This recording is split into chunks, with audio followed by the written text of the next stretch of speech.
Selamat datang di Press Corner, Gereja Ortodoks Indonesia. Kami akan menjawab pertanyaan-pertanyaan Anda seputar iman Kristen bersama Romo Daniel Biantoro, Ketua Umum dan Pendiri Gereja Ortodoks Indonesia. Atas nama Bapa dan Putra dan Roh Kudus, amin. Shalom Aleichem, bersama manusia. Selamat berjumpa kembali saudara dengan saya, Archimandrit Romo Daniel Biantoro. Kita akan lanjutkan acara kita menjawab pertanyaan-pertanyaan yang saudara sudah kirimkan kepada kami, yang memang agak lama, tahun lalu mungkin ini. Ya, saya katakan dalam video saya yang lain, karena kesibukan dan pelayanan saya keluar kota yang kadang-kadang berhari-hari dan berminggu-minggu, kami tidak bisa melakukan siaran atau rekaman ini. Pertanyaan kali ini, tapi sebelum saya jawab ya saudara, tolong jangan lupa subscribe ya, tolong betul, supaya untuk memajukan pelayanan ini. Dan share dengan sebanyak orang mungkin, dan klik like-nya itu, dan juga belnya ya, tanda loncengnya itu. Dan kalau saudara merasa diberkati dan saudara ingin membantu pelayanan ini dengan memberikan persembahan, saudara akan lihat di belakang daripada video ini nanti ada alamat bank kami. Ini akan sangat berguna untuk memberi alat-alat ya, untuk memperbaiki inilah ya, karena ada banyak komplain suaranya kurang bagus dan lain-lain kan. Untuk itu kami perlu beli alat ya. Nah, untuk beli alat perlu keuangan ya. Kalau saudara ingin membantu ini, perkembangan ini, silahkan ya. Terima kasih. Pertanyaan kali ini datang dari saudara Satya Pratyatama. Salam Romo Daniel, salam saudara Satya. Saya mau bertanya mengenai perbedaan pandangan terhadap berubahnya roti dan anggur menjadi tubuh dan darah Yesus dalam Gereja Katolik Roma, Gereja Lutheran, dan Gereja Ortodoks. Sepengetahuan saya, Gereja Katolik menyebutnya dengan istilah transubstansiasi. Dan Gereja Lutheran, walaupun tergolong Protestan, juga masih mengimani yang sama, tapi menyebutnya dengan istilah konsubstansiasi. Pertanyaan saya adalah, apakah pandangan Gereja Ortodoks terhadap misteri perubahan roti dan anggur menjadi tubuh dan darah Yesus sama seperti Gereja Katolik atau sama seperti Gereja Lutheran? Atau justru Gereja Ortodoks punya pandangan tersendiri? Dua, di dalam tradisi Gereja Katolik, umat diperbolehkan bahkan disarankan untuk berdoa di hadapan sakramen Maha Kudus, hosti. Bahkan ada suatu ketika di mana hostinya dipajang di suatu pajangan, kalau tidak salah namanya monstrans, dan umat Katolik menyembah hosti itu. Apakah Gereja Ortodoks mengajarkan hal yang sama? Apa umat diperbolehkan menyembah roti dan anggur menyatu sungguh tubuh darah Kristus, tubuh darah Yesus? Terima kasih, mohon tanggapannya. Salam Satya Pradana. Saudara Satya, terima kasih untuk pertanyaannya. Memang ketika pemahaman ini kita jumpai, dan ada yang hanya mengaplambang saja, biasanya orang-orang Injili biasanya, dan Pentakosta karismatik, itu hanya lambang biasa, itu karena mengikuti Zwingli ya. Zwingli. Kalau Calvin beda, kalau Calvin roti dan anggurnya sih tidak terjadi apa-apa, tapi dalam iman orangnya itulah dia mendapat dampak dari makna tubuh dan darah Kristus. Tapi roti dan anggurnya sendiri ya nggak berubah apa-apa, itu kalau Calvin ya. Nah baik, kalau dalam Gereja Roma Katolik, transubstansiasi, landasannya pemikiran transubstansiasi terutama itu diperkembangkan pada zaman para sarjana skolastika, terutama Santo Thomas Aquinas, yang dalam Gereja Katolik beliau adalah seorang santo, yang di dalam Gereja Ortodoks bukan, karena sejak perpisahan tahun 1054 antara Gereja Timur dan Gereja Barat, Santo-santo Barat tidak diakui oleh gereja Timur, santo-santo Timur tidak diakui gereja Barat. Nah, di dalam pemahaman para sarjana skolastika ini, di mana filsafat Aristoteles memainkan peranan penting di dalam pemahaman teologi. Di dalam filsafat Aristoteles itu, semua benda itu mempunyai apa yang disebut sebagai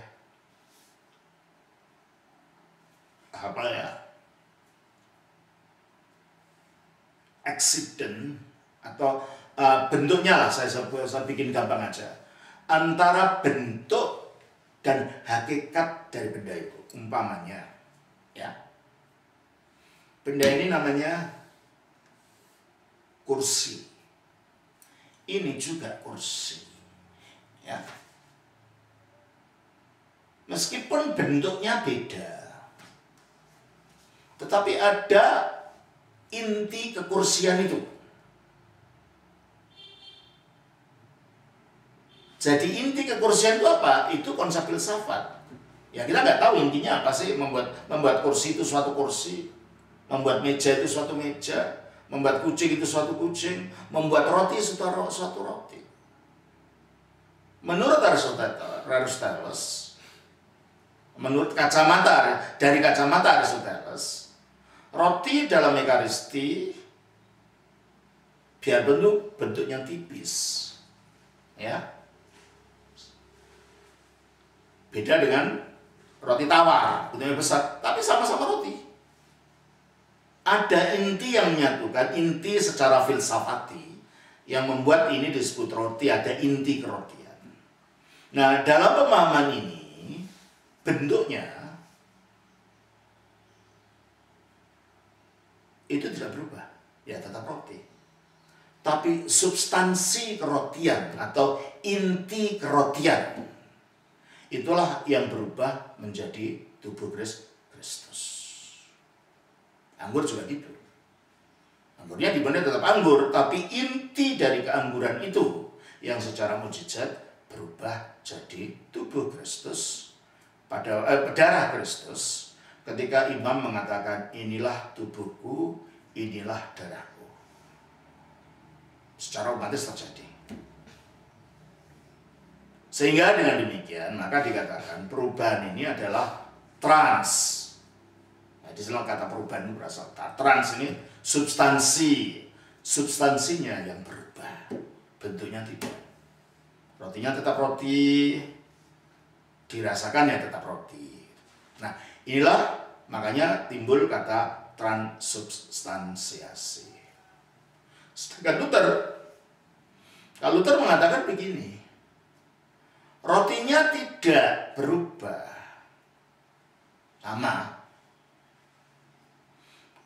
Tetapi di dalam esensi kerotian itu, ya masih masih menggunakan istilah Aristoteles ini, Kristus bersama-sama atau turut hadir. Nah, turut atau bersama itulah kata kons. Kons itu bersama. Hadir bersama dalam esensi kerotian itu. Sehingga dengan demikian, biarpun rotinya tidak hadir, esensinya atau substansi roti juga tidak berubah. Rotinya tidak berubah maksud saya, dan esensi atau substansi rotinya juga tidak berubah. Tapi dalam esensi kerotian itu Kristus hadir, maka disebut konsubstansiasi. Jadi antara pemahaman transubstansiasi dan konsubstansiasi berbeda, ya. Ortodoks tidak memahami dua-duanya. Karena cara pemahaman ortodoks bukan pemahaman secara filsafati. Ortodoks hanya landasannya mengetahui itu misteri. Pertama percaya karena itu dikatakan oleh Yesus, inilah tubuhku. Ya, kita imani. Kristus mengatakan ini tubuhnya, pastilah itu tubuhnya. Karena Kristus tidak pernah bohong. Inilah darahku, ya kita imani. Ya memang itu darahnya. Dan kami tidak memaksa bahwa misteri itu harus ditundukkan pada logika. Logika tidak bisa menjawab segala sesuatunya. Tidak semua bisa dijawab oleh logika. Itu terutama kalau sudah masalah misteri. Oleh karena itu, dengan iman kami meyakini tanpa berusaha menerangkan bahwa roti dan anggur itu tubuh dan darah Kristus berdasarkan apa yang dikatakan Kristus, maka kami menyebut itu misteri. Nah, kami melihat itu karena efeknya. Landasannya adalah inkarnasi. Jadi umpamanya inkarnasi itu Yesus itu tubuhnya manusia, bentuknya manusia. Allah kan roh. Seandainya diadakan operasi atas dadanya Yesus, apa akan kita lihat Allah di situ? Enggak juga, karena ini masalah sesuatu yang misteri. Tetapi dari karyanya, dari penampakannya, dari pengakuannya, kita melihat, kita membaca bahwa dia menyatakan dirinya ilahi. Mari kita baca. Di dalam Kolose pasal yang ke-2 ayat 19. Kita baca demikian, Saudara. Kolose pasal 2 ayat yang ke-19. Kita baca begini.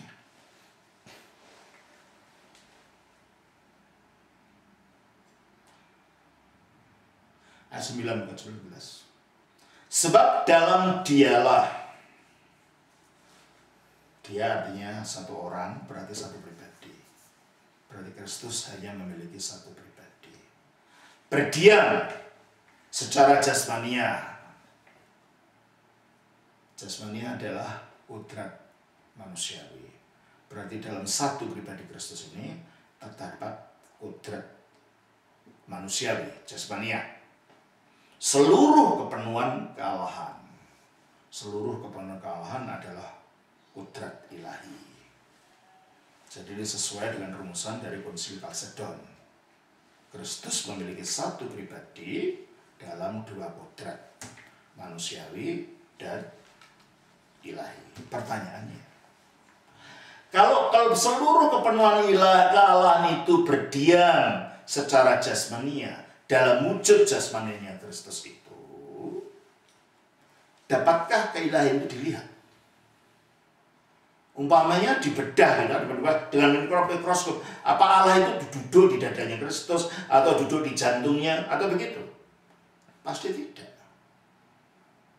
Karena keilahian itu di luar batas dari kemampuan indera, panca indera, dari kemampuan akal budi untuk mengetahuinya.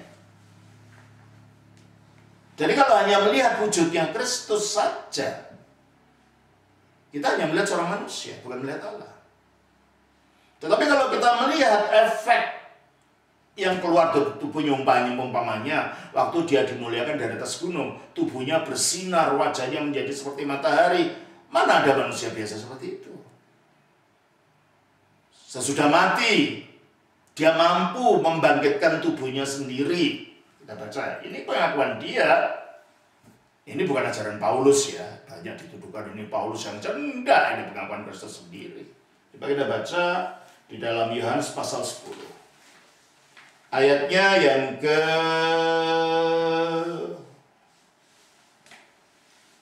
17 sampai 18. Bapa mengasihi aku oleh karena aku memberikan nyawaku untuk menerimanya kembali. Artinya memberi nyawanya, dia mati, untuk menerimanya kembali dia hidup lagi. Tidak seorang pun mengambilnya daripadaku, melainkan aku memberikannya menurut kehendakku sendiri. Terus, aku berkuasa memberikannya. Berarti punya kemampuan untuk bisa mati dan berkuasa mengambilnya kembali. Punya kuasa untuk menghidupkan dirinya lagi. Ya. Jadi kalau dia berkuasa untuk memberikan, berkuasa untuk mengambil nyawanya itu lagi dari kematian, menunjukkan dia punya kuasa atas hidup dan mati. Yang punya kuasa atas hidup dan mati itu Allah. Nah, kuasa itu nggak bisa lihat dalam wujud kemanusiaan Yesus. Kuasa itu baru terlihat dalam efeknya ketika memang Yesus mati dan lalu bangkit, dan ternyata menurut pengakuannya dia membangkitkan dirinya sendiri. Dan ini ya, kita harus kembali kepada ajaran Tritunggal. Dalam Roma pasal 8, Roh Kudus juga membangkitkan Kristus. Ya, di dalam Roma 6 ayat 4, kemuliaan Bapa membangkitkan Kristus, berarti ya memang Tritunggal. Kristus itu satu dengan Bapa dan Roh Kudus membangkitkan dirinya. Dari efek-efek karyanya ini kita tahu Yesus yang secara mata jasmani itu hanya manusia biasa, ternyata dalam dirinya ini berdiam. Secara jasmani itu berdiam seluruh kepenuhan kealahan. Nah, landasan sakramen itu. Keselamatan yang bersifat rohani itu dilaksanakan melalui tubuh jasmani, firman jadi manusia. Lalu mati disalib, kayu kan jasmani, paku kan jasmani, darah yang keluar kan jasmani. Lalu mati, tubuh yang dikubur itu kan jasmani. Lalu bangkitnya jasmani, tapi efeknya dengan bangkitnya dia menyatakan kehidupan kekal, menyatakan sesuatu yang rohani. Nah, demikianlah cara berpikirnya iman ortodoks.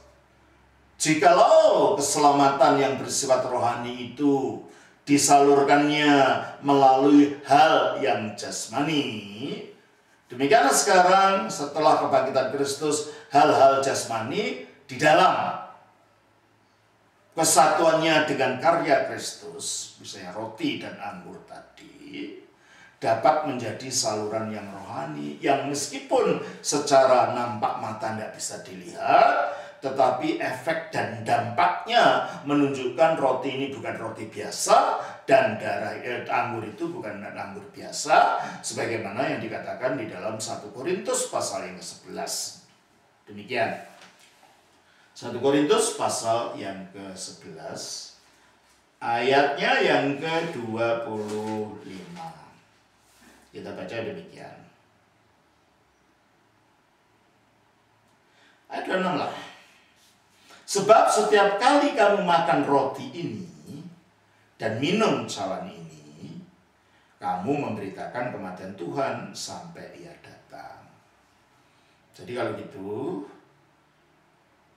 kalau kitab suci, kalau khotbah, kalau pengajaran, itu pemberitaan firman Tuhan secara verbal. Pelaksanaan sakramen terutama berjamur kudus, pemberitaan firman Tuhan, kematian Tuhan secara sakramental. Ya. Jadi barang siapa dengan cara yang tidak layak makan roti atau minum cawan Tuhan, kalau ini hanya selambang, ya, hanya sekedar lambang. Kenapa harus pakai layak dan tidak layak untuk memakannya? Kalau benda biasa, kenapa harus pakai layak dan tidak layak? Ya, makanya dikatakan, jadi barang siapa dengan cara yang tidak layak untuk makan roti atau minum cawan Tuhan, maka ia berdosa. Berdosanya kepada apa? Terhadap tubuh dan darah Tuhan. Nah, di sini. Berarti Rasul Paulus sudah mengajarkan bahwa roti dan anggur itu dalam konteks sakramental sudah bukan roti biasa, sudah bukan darah biasa, sebab anggur biasa. Sebab ketika seseorang makan itu dengan cara yang tidak layak, maka dia berdosa. Berdosanya bukan pada roti dan anggur lagi, berdosanya terhadap tubuh dan darah Tuhan. Berarti kalau begitu, bagaimana orang bisa berdosa terhadap roti dan anggur? Jadi kalau gitu kita tidak bisa menjelaskan secara akal, karena ini misteri adalah misteri. Efeknya kelihatan kita berdosa terhadap tubuh dan darah Tuhan. Efek apa lagi? Ayat yang ke-28. Karena itu hendaklah tiap orang menguji dirinya sendiri. Baru sudah itu ia makan roti dan minum dari cawan Tuhan itu. Nah, kalau roti biasa hanya lambang saja, apalagi kalau itu digunakan untuk kesembuhan, bukan itu tujuannya perjamuan kudus diberikan. Untuk penyembuhan itu bukan, itu penyelewengan makna dari perjamuan kudus. Ya, penyelewengan dari makna tujuan dari perjamuan kudus itu. Tujuannya apa sih? Kita baca di dalam Yohanes 6 ayat yang ke-56. Yohanes pasal 6 ayatnya yang ke-56. Barang siapa makan dagingku dan minum darahku, ia tinggal di dalam aku dan aku di dalam dia. Tujuannya itu. Tujuannya supaya kita manunggal dengan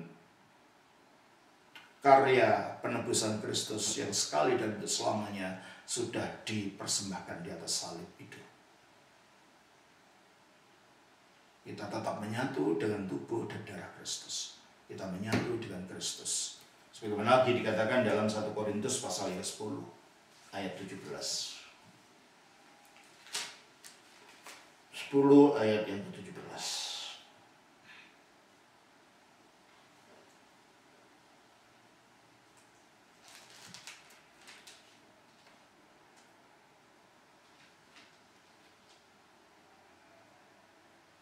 Ayat 16 lah.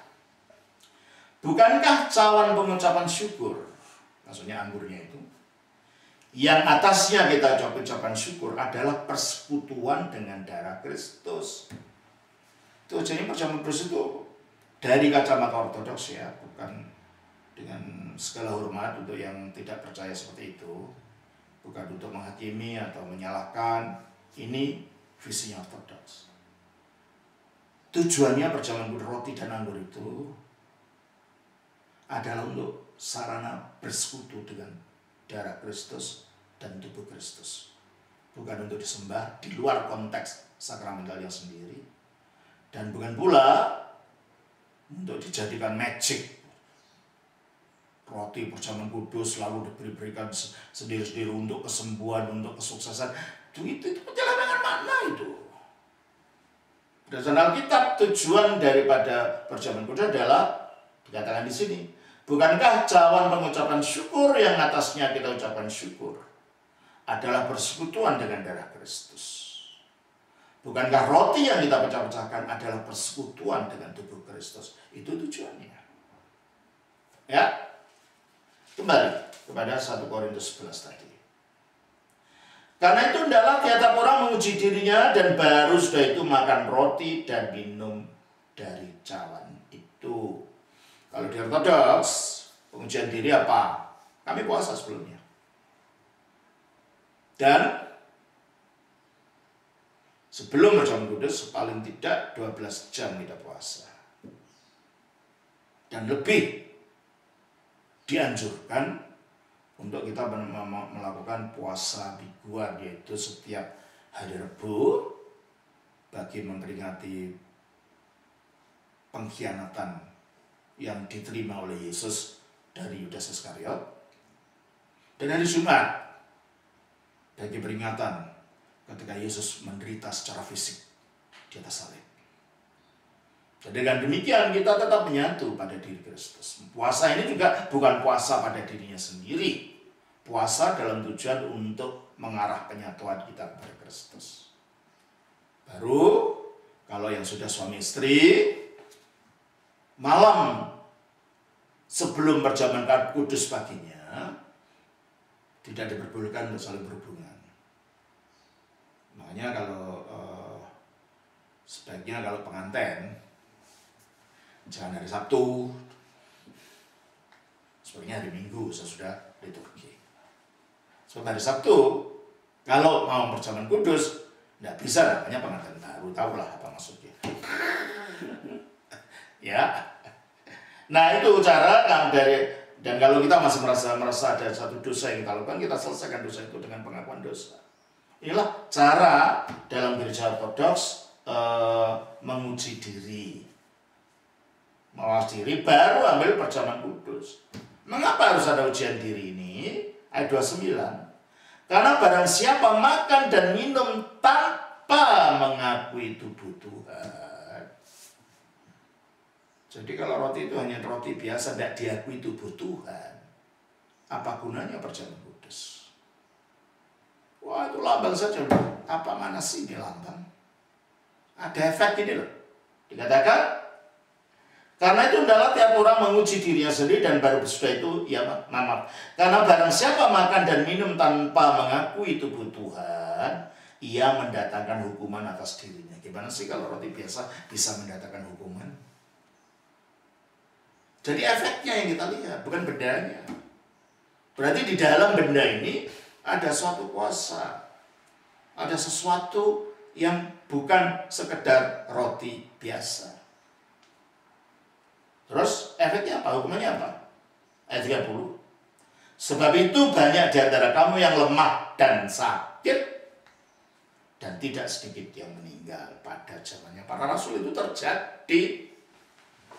Berarti kalau begitu, roti dan anggur ini dalam konteks sakramental, dalam konteks pemahaman kita tentang inkarnasi Kristus, itu bukan sekedar roti biasa ataupun anggur biasa. Jadi perubahannya gimana? Kita tidak tahu.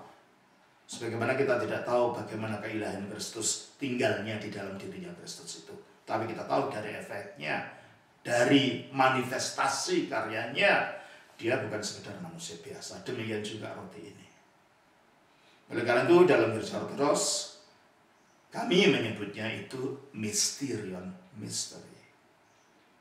Jadi kami tidak mengikuti pemahaman transubstansiasi atau konsubstansiasi atau peristiwa iman seperti dalam Calvinisme, atau hanya sekedar lambang seperti yang terjadi dalam pemahaman-pemahaman modern yang dipicu oleh pemahaman Zwingli. Tetapi kami melihat landasannya inkarnasional, berdasarkan inkarnasi Kristus, dan misteriologikal, artinya ini adalah suatu misteri yang kami terima dengan iman, bukan karena tidak bisa diterangkan, bukan karena apa, bukan karena ini tidak masuk akal, bukan itu, tetapi karena suatu misteri memang tidak bisa dijangkau oleh akal. Jadi iman yang berlaku. Jadi pertanyaan selanjutnya adalah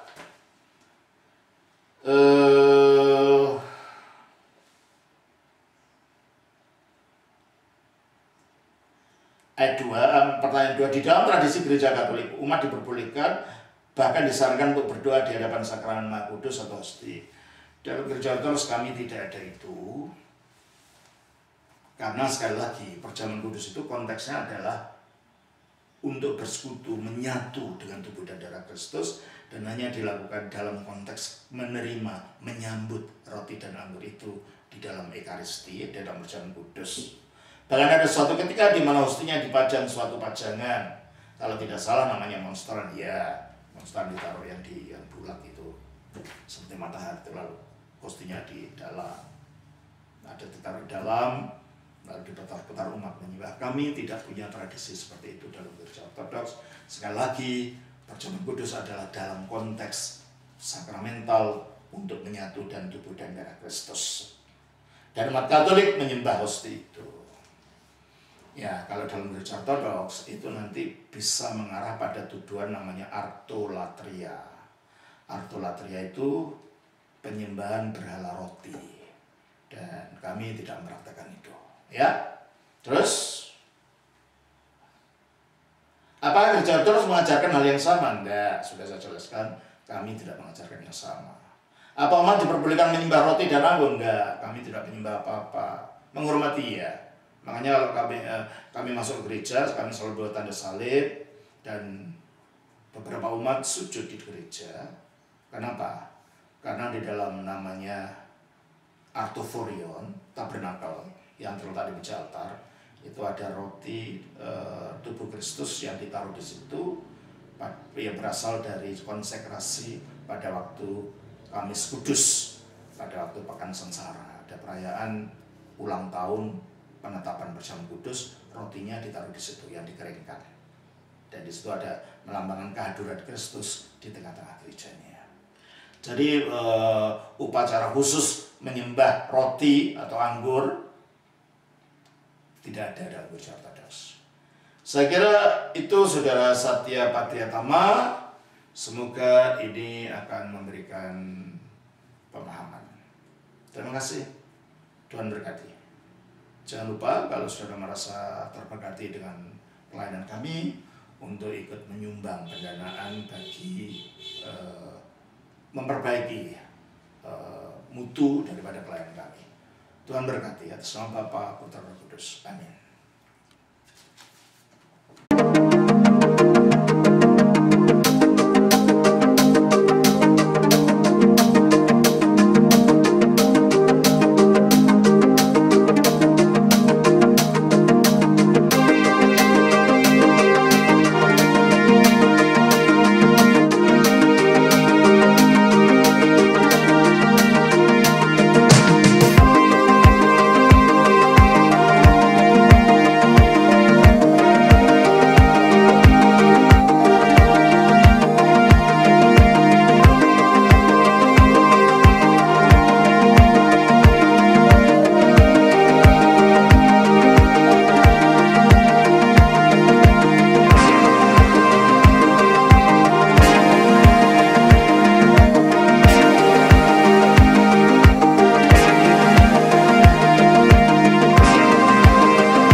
Gereja-gereja Ortodoks maupun yayasan-yayasan yang mengatasnamakan dirinya Ortodoks, tetapi di luar alamat-alamat yang tertulis di atas, untuk sementara belum berada di bawah naungan GUI.